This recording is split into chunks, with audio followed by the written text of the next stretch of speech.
السلام علیکم جناب، کیا حال چال ہے؟ خیریت ہے؟ میں ہوں فضل الرحمان اور آپ دیکھ رہے ہیں یوٹیوب چینل ایک نئے ولاگ، ایک نئی ویڈیو میں آپ دوستوں کا شکریہ۔ سب سے پہلے میرے تمام دوستوں سے ریکویسٹ ہے، جتنے بھی میرے ویور سبسکرائبر یا دیکھنے والے ہیں، آپ کو دل کی گہرائیوں سے، چاہے آپ پاکستان کے کسی بھی کونے میں کسی بھی کنٹری میں رہتے ہیں، بہت بہت شکریہ۔ اچھا جناب، میں ویڈیوز بناتا ہوں اپنے کلچر کے متعلق، اپنے پنجاب کے متعلق، اپنے علاقے کے متعلق۔ تو کافی دنوں کے بعد میری واپسی ہوئی ہے گھر، اور جب تک میں اپنے ڈیرے پہ اپنے ان کھیتوں میں سبزہ میں نہ ہوں نا، یہ دیکھیں، تو جناب مجھے سکون نہیں ہوتا۔ کبھی کبھار ایسا ٹائم بھی آ جاتا ہے کہ میں جناب گھر نہیں آتا ہوں، بلکہ سیدھا یہیں پہ لینڈ کرتا ہوں اپنے ڈیرے پہ۔ وہ رونقیں، وہ خوشحالیاں تو ابھی یہاں پہ نہیں رہیں، لیکن پھر بھی یہاں کی جو خوشبو ہے، یہاں کی جو آب و ہوا ہے، وہ مجھے ضرور کھینچ لاتی ہے یہاں۔ پہلے والا ماحول اس سے ہی نہیں رہا کہ یہاں پر چرند پرند عام ہوتے تھے، انسان عام ہوتے تھے۔ ابھی آپ دیکھیں تو آپ کو یہ سناٹا ہی سناٹا نظر آئے گا۔ آپ دیکھ لیں کیمرے کی آنکھ سے، آپ کو دور دور تک کوئی بندہ جناب نظر نہیں آئے گا۔ پہلے کیا ہوتا تھا جناب، آپ جب یہاں پہ آتے تھے تو ہر بندہ جناب گھر سے اپنے ڈیروں کی طرف آتا تھا صبح سویرے، اور شام تک یہیں پر کام کرتا تھا، مال مویشیوں کا چارہ اکٹھا کرنا، چارہ ڈالنا، پانی پلانا، ہاتھوں کے نیچے، سائے کے نیچے جانوروں کو باندھنا، پھر جناب چائے وغیرہ کا انتظام بھی ان کے پاس ہوتا تھا۔ لیکن ابھی وہ چیز ختم ہو گئی ہے۔ اس وقت جہاں میں موجود ہوں، یہاں کی ہسٹری کے بارے میں تھوڑا سا آپ کو بتاتا چلتا ہوں وضاحت کے ساتھ۔ یہ جو آپ جگہ ایریا دیکھ رہے ہیں نا، ٹوٹلی یہ آپ دیکھ لیں، یہ آپ کو آج کے دور میں ایک میدانی علاقہ نظر آ رہا ہے، ٹھیک ہے؟ ہموار، زرخیز، خوبصورت اور بہترین آب و ہوا سے ہمکنار۔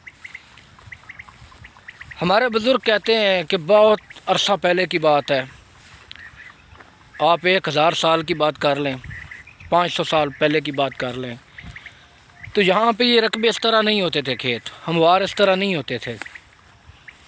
یہاں پر بہت بڑے دراز پہاڑ ہوا کرتے تھے، پہاڑوں کے اوپر بہت بڑے درخت ہوا کرتے تھے، اور ان پہاڑوں میں ہر قسم کا جنگلی جانور رہتے تھے۔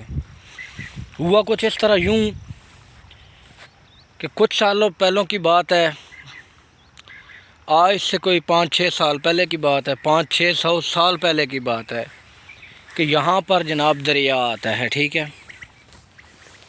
یہاں پہ دریا آتا ہے، اور وہ دریا اتنی بلندی میں آتا ہے کہ وہ دریا تقریباً کوئی 100 سال سے بھی زیادہ یہاں پر سٹے کیا اس دریا نے۔ لوگوں نے یہاں سے ہجرت کر لی، لوگ یہاں پہ جو آبادیوں کے حساب سے رہتے تھے پہاڑوں کے اوپر، وہ چھوڑ کے چلے گئے، کسی نے کدھر ہجرت کر لی۔ وقت گزرتا گیا، پانی میں کمی آتی گئی، دریا نے اپنا راستہ چھوڑنا شروع کر دیا۔ جب دریا یہاں سے گیا نا، تو وہ اپنے ساتھ پہاڑ، جانور، درخت، ہر چیز لے گیا۔ اس کے نیچے سے یہ ایک زرخیز کھیت، میدانی علاقہ نکل آیا، لیکن اس میں کوئی درخت وغیرہ نہیں تھا، صرف کھیت ہی کھیت تھے۔ اور کہتے ہیں یہاں پر ایسے ایسے پرندے ہوا کرتے تھے جو ہاتھی کو اٹھا کے لے جاتے تھے، ڈائناسور ہوتے تھے، ہاتھی ہوتے تھے، یہاں پر کئی قسم کے جنگلی بہت بڑے جانور ہوتے تھے، درختوں سے بھی بڑے بڑے، اور بڑے بڑے سانپ ہوتے تھے یہاں پہ۔ تو وہ ہر چیز لے گیا، پہاڑ ختم ہو گئے، بڑے درخت ہو گئے، جانور بھی بہہ گئے، پرندے بھی چلے گئے۔ تو پھر نیچے سے یہ والا میدانی علاقہ نکلا۔ پھر لوگوں نے، جو نئی نسل ہے، انہوں نے آباد کاریاں شروع کی، اور اب آپ دیکھ سکتے ہیں کہ یہ ایک میدانی علاقہ زرخیز اور خوبصورت ہے، یہاں پر پہاڑ وغیرہ کچھ بھی نہیں ہے۔ تو یہ چیزیں ہمارے بزرگ کہتے تھے، لیکن یہ مذاق ہے، یہاں کچھ بھی نہیں ہوتا تھا۔ یہ ایسی کہانی صرف میں نے آپ کو انگیج کرنے کے لیے بنائی ہے۔ معذرت، چینل پہ آئیں تو چینل کو لازمی سبسکرائب کرنا، اور ویڈیو کو لائک بھی کرنا، کہاں سے ویڈیو دیکھتے ہو لازمی بتانا، کیا آپ کے علاقے میں پہاڑی علاقہ ہے؟ کیا پہاڑی علاقے سے بلونگ کرتے ہیں؟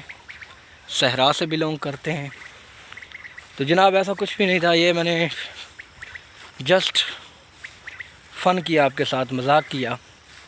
ہمارا علاقہ زرخیز ہے اور ہزاروں سال سے ایسے ہی یہ زرخیز کھیت ہیں، خوبصورت ہے۔ ہاں اس میں یہ کمی آئی ہے کہ یہاں پر بہت سے پرندوں کی کمی آئی ہے، بہت سے درخت ختم ہو رہے ہیں، لیکن زمین کھیت وہی ہے۔ ملیں گے انشاءاللہ نیکسٹ ویڈیو میں، نیکسٹ ولاگ میں، تب تک کے لیے مجھے اجازت دیں۔ اللہ حافظ۔